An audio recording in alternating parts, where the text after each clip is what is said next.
Welcome back to the Deeper 2025 podcast. I'm delighted today that you are with us as we are talking about Psalm 57. Psalm 57 is an interesting psalm. It is written by David as he is fleeing from King Saul. If you remember the story in the Old Testament, David is anointed as the king because Saul has disobeyed God, and God basically says, hey, you're going to be out. David now is going to be in, and King Saul doesn't like that. He doesn't want to give up his power or his kingship, and so he starts to chase and try to kill David. And so David is writing this psalm in the middle of that. And I personally have never been tracked down and chased for someone to kill me. Maybe you have. I'm probably guessing that you haven't. But we see here in Psalm 57 that David is at the lowest of the low points of his life, wondering what's going to happen to him. Am I even going to make it? Am I even going to be alive next week even?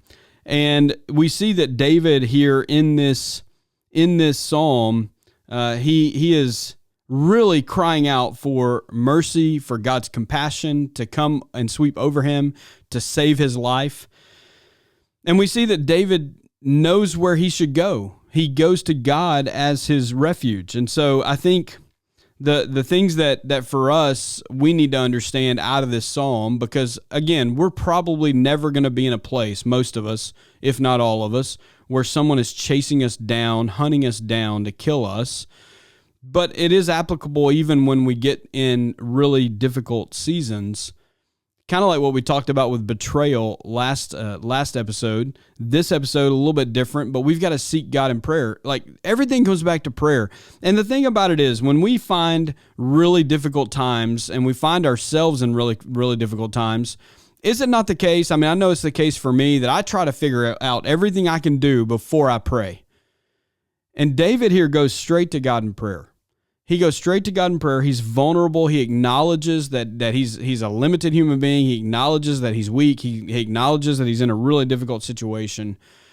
And for us, we've got to realize that even though it's not somebody hunting us down, we've got to realize that we've got to make prayer our first thing, not our last resort. And so think about that as you're going through difficulty. But then I think the other thing is for us is we've got to embrace vulnerability. You know, vulnerability is something that many of us don't like to talk about. We don't like to acknowledge. We don't like to acknowledge that we're weak. We don't like to acknowledge that we're struggling. We don't like to acknowledge that we're going through a difficult time because it makes us seem weak. It makes us seem like we can't do it. And I think in American culture, that's a big thing. I think for us in American culture, we're taught from a very, very young age that we've just got to do it ourselves. We got to make it ourselves. We got to pull ourselves up by our bootstraps.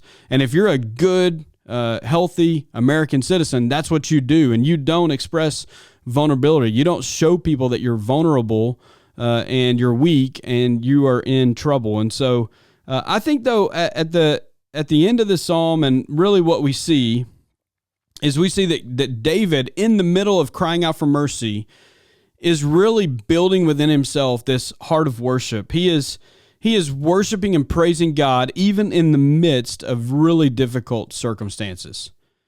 And as some will say, that'll preach. It's easy to praise and worship God when things are going well. It's really difficult when things are going really difficult.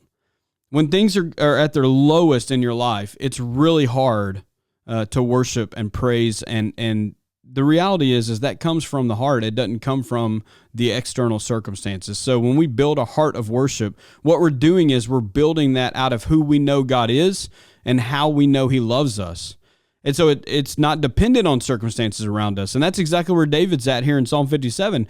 David knows that his life is in jeopardy, but yet he's going to praise God. Why? Because he knows that God is faithful. He's seen Him be faithful. He saw Him be faithful in the fields when he was a shepherd. He's seen Him up to this point be faithful in his life, and he knows that God is going to continue to be faithful. And so from that, even though he's in very difficult circumstances, he knows that he can trust the faithfulness of God, and so he's going to worship God from his heart.